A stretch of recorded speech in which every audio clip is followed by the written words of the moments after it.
Our next reader is a novelist, filmmaker, and fashion designer. In 2014, his novel 13 Secret Cities put him on the map as a genre-defying fantasist, and its sequel, 9 Lords of Night, was just published this September. He is also the author of the How to Kill a Superhero book series, a saga comprised of 4 novels that has been embraced by queer and gay men and journeys through the genres of thriller, horror, erotica, and romance. He writes those books under the pen name Pablo Green, and he can often be seen in cosplay at public appearances for the book series. He also has copies of all of these books for sale today. You can take your pick. Please welcome back to Tuesday Funk, Cesar Torres.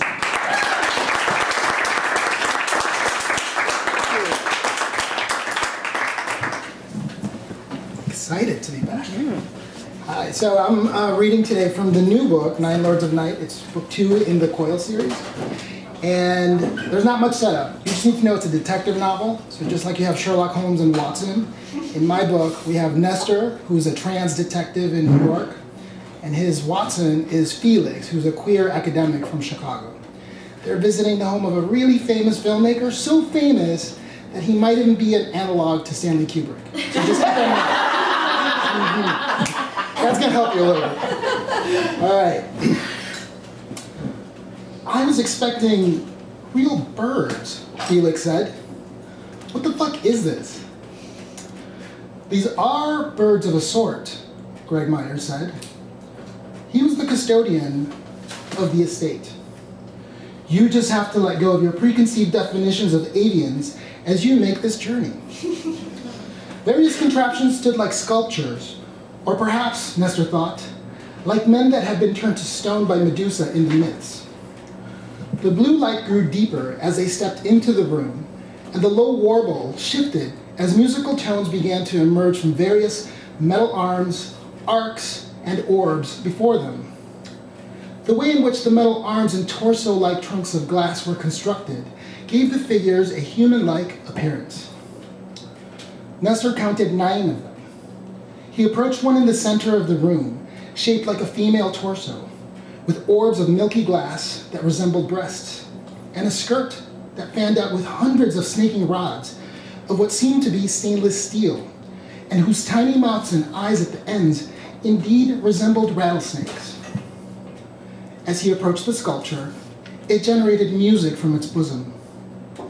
The music added harmony to the warble that still permeated the space, and suddenly, a melody was forming. The sculpture had a head that was humanoid, but it had no eyes, no mouth, no nose.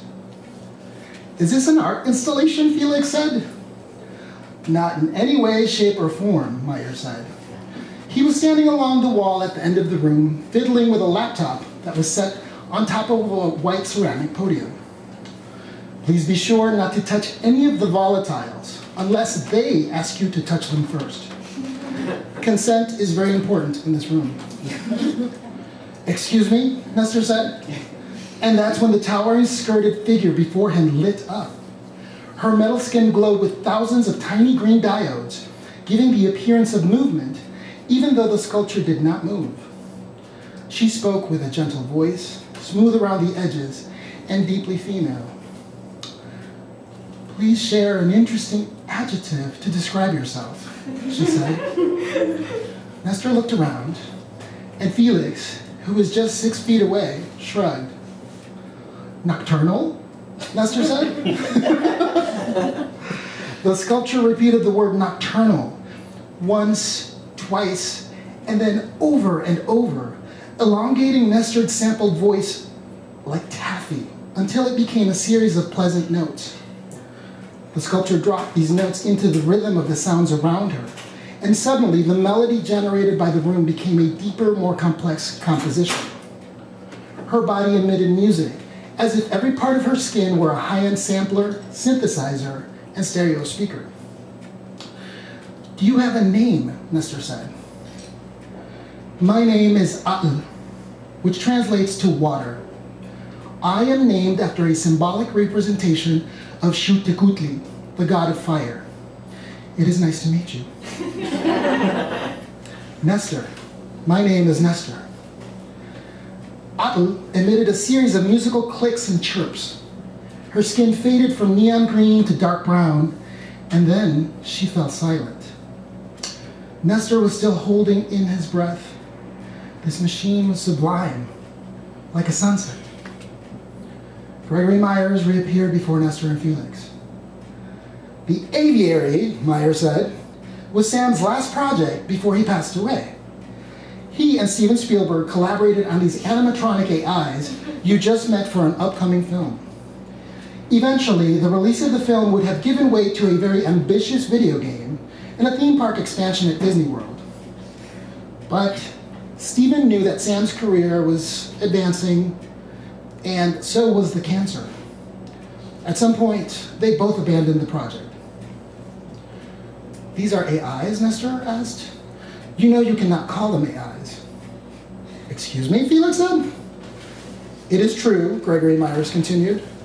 Now that Congress has started to regulate our speech, AI is not to be uttered or written unless it's one of several copyrighted products sanctioned by federal authorities as such.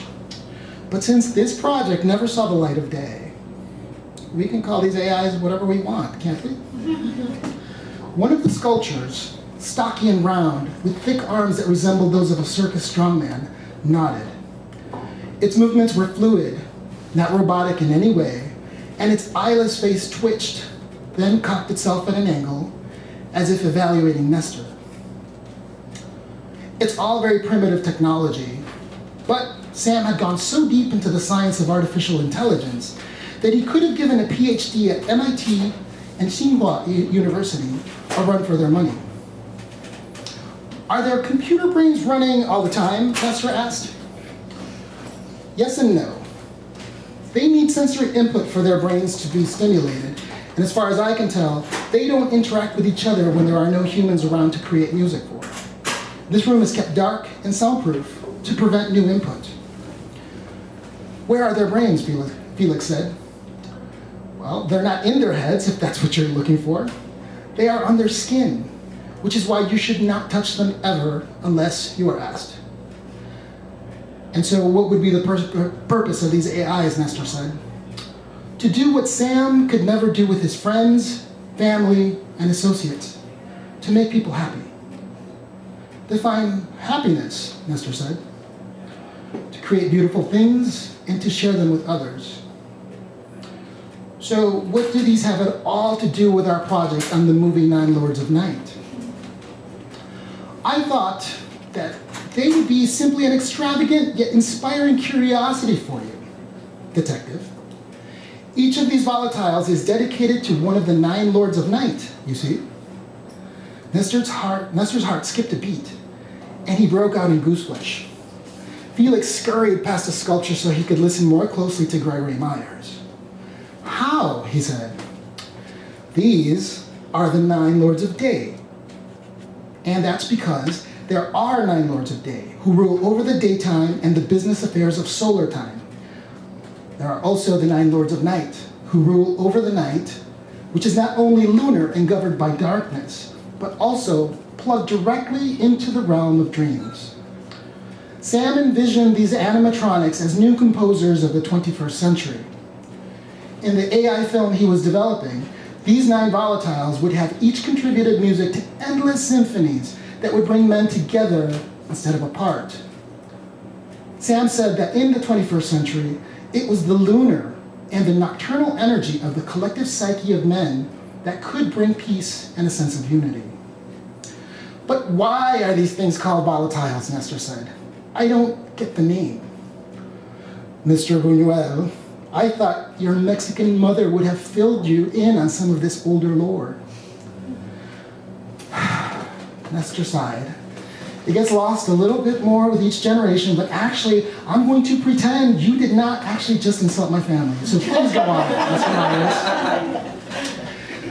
Each Aztec god and goddess enjoys the power of transformation, and when they transform, they take the shapes of various animals.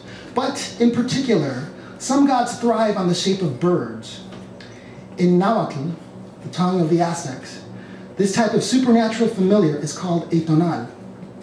There are 9 gods represented here in this room by the AI animatronics.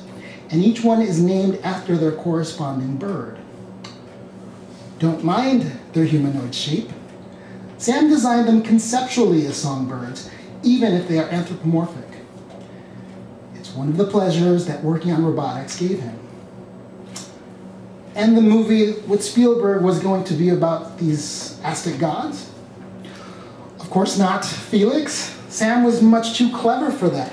He was going to let that bit of information recede into the subconscious of the viewer in the cinema. Sam was never so obvious. He would think it vulgar. The movie was to be called The Neural Network, and its ideas were more about humanity evolving into something new. Nestor's book was called The Neural Network. Had he perhaps read about this project in the internet and subconsciously used the phrase as the title of his own new book?